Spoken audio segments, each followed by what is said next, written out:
So we are looking at some couching today. So the C theme is circles.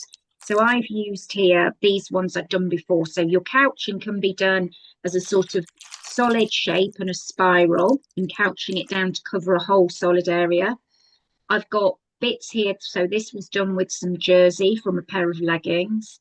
Got tapestry wall here, sort of three ends of that to make it more dense, or single lines there of the tapestry wall, or even embroidery floss, or whatever you've got, you can couch down. On this one, quite similar there. So I've got sort of strips of jersey. So I'll show you in a moment how you can sort of pull it so that it curls in to create a sort of cord, or you can just cut out fabrics. As I've got here, these were sort of excess that were left from the circles that I'd already cut out when we did reverse applique.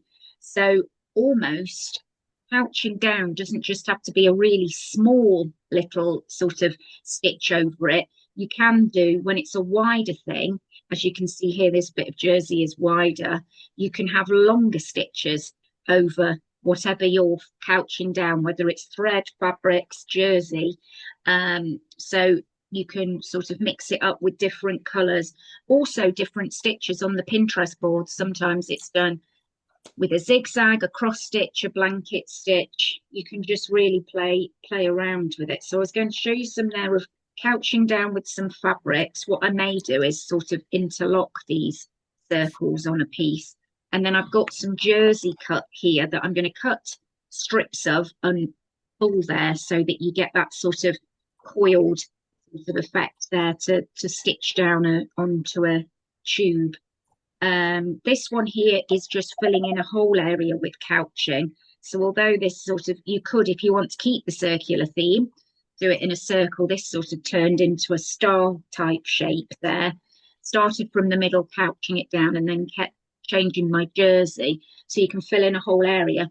The density of this worked quite well when I was working with it, is putting my fabric in a hoop, so it didn't pucker too much when I was couching it down. So have a think, if you do want to sort of work your fabric in a hoop to couch it down, if you feel that's easier, or whether you just want to work onto your piece of fabric and couch it down. It depends how stabilized your backing cloth is. This piece here of calico is quite a thick piece, so I might be okay without a hoop. We'll then, as well, during the sort of circle theme, move on to looking at some embroidery stitches as well. So this piece here with the couching is already combined a little bit here with some seed stitches. And here I'm sort of doing a negative shape of the circle. And because I've been sewing it in a hoop, you can see here that it's almost the shape that I'm doing the seed stitches in is filling it in a circle as well. So if you want to just gather some backing cloth, either fabric or just wools or even embroidery floss or some jersey, and we'll have a go at doing some couching. So I'll work on this one in a moment here, which is just the strips of fabric. So I'll have long stitches going over those. But what I've got here is some jersey fabric here from a pair of old joggers. And what I've done is cut a thin strip there. That's about 1.5 centimeters there that I've just cut. So I just simply cut round the bottom of the leg there. Again, you can play around with the widths of it, however thick you sort of want the cord, because once you cut it and then just give it a little bit of a pull, you can see there it sort of pulls in on itself. So I've got like a nice little cord to couch down. So the thicker I do that, the chunkier the cord will be.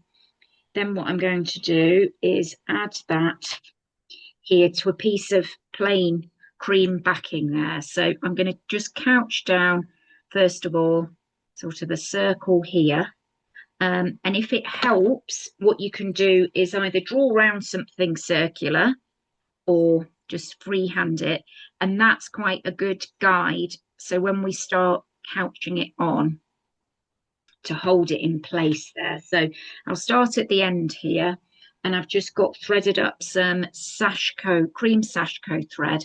I've knotted that, and we'll just come out at the back there and then lay my first bit on here on the edge of the circle. And if I just sort of tuck it in there by about a centimetre and anchor that down, so I'm literally just going over the top of it. And what I can do is sort of finish that off at the end there that I've got. So what you can do is either come up on your line, depending on how thick your fabric is or your thread, go over and go back in at the same hole so it's pulled quite tight, or you can just leave a bit of a gap between. So I'll just leave a few millimeters there so it doesn't pucker the cord too much. So I'm going to just carry on that way all the way around. I'm doing these at about a centimetre apart, but if you want to, you can sort of come up and do a few kind of stitches next to each other, like almost a satin stitch.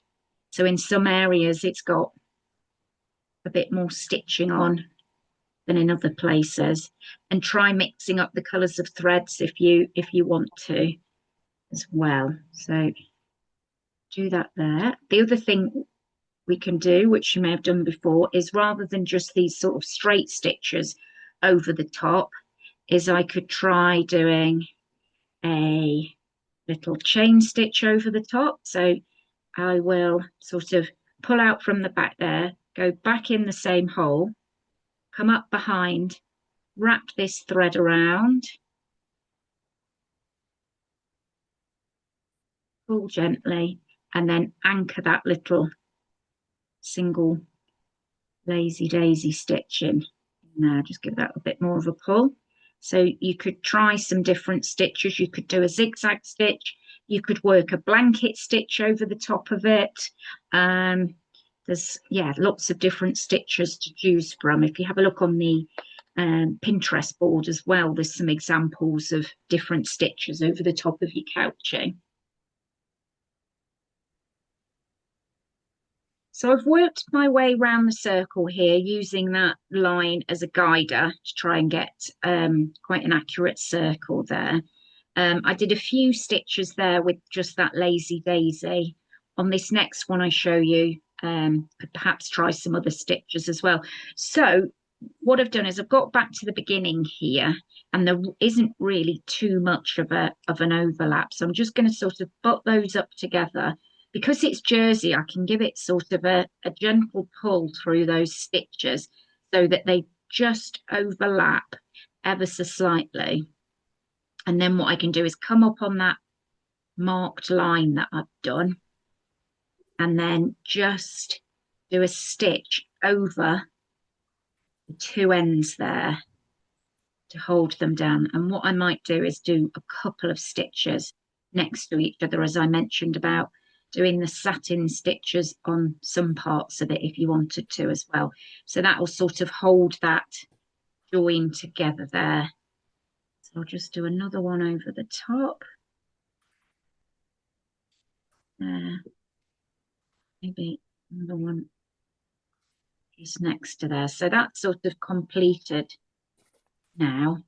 On the back, you can just see those stitches where I've worked my way around. So I can just tie off a knot at the back, and that will sort of finish that single circle there. So what I can decide to do is either add a small one in the middle, I could overlap another one, or I could add some stitching inside the center there. If I did want to start on a one that's sort of a solid area, what I'd do is I'd start that from the middle and work my way out. So I'd just sort of anchor that first bit there and then spiral it round. So I might do that after I've done this one here. So here I have got two cut out fabric circles, and I'm going to just lay those on. If it helps, you can sort of pin those a little bit in place, and then I'm going to try couching those down. So I decided to pin the lighter one on first because it's got a bit more contrast there to the backing print. I've threaded up here some navy embroidery floss, and I'm just going to come up from one side to the other of the fabric. So we're going to have long stitches going over this here. So again, you can keep it simple with straight stitches, or try something like a herringbone or a cross stitch, or a lazy daisy stitch. I'll just keep it simple for this one here because there's a pattern behind, to not overdo it. I'm just going to do this straight stitch over the top. I'll get back to the beginning.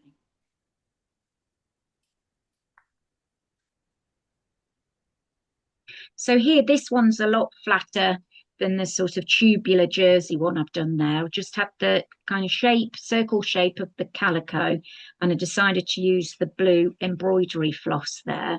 So that's anchored down. What I could do, I've got some tapestry wool here, is have a go at sort of whipping around some of these straight stitches, which might be something to try, or overlapping some of your couching now. So I know I've shown you before where I'd laid on this other layer here of a circle, and then I could always couch that down onto there. But I think that's actually looking a little bit too busy on there. So do, like I said, because this was an offcut of when we did the reverse applique, and I'd cut some circles out of the cloth. I've saved these, so I might end up perhaps even adding this one over the top of this jersey piece there as well to couch down, or could create a completely different, maybe on a dark background, add this circle. But for now, I think I'll just put that one to the side. So that just shows you example there of the couching with the jersey, and there with a cut circle of fabric. The other thing, because I'd cut almost a flat circle, so that one is very flat. The other thing you can do is even with strips of fabric. So I've got a little bit of linen here, just cutting a little piece of that. So this is all really quite neat, but rather than cutting out an actual shape of a circle, you could have strips of fabric the same way that we did this and couch those down. So you have got sort of the raw edges, and it's just a little bit more organic. It will sort of twist and lay not as flat as this circle I've cut out here.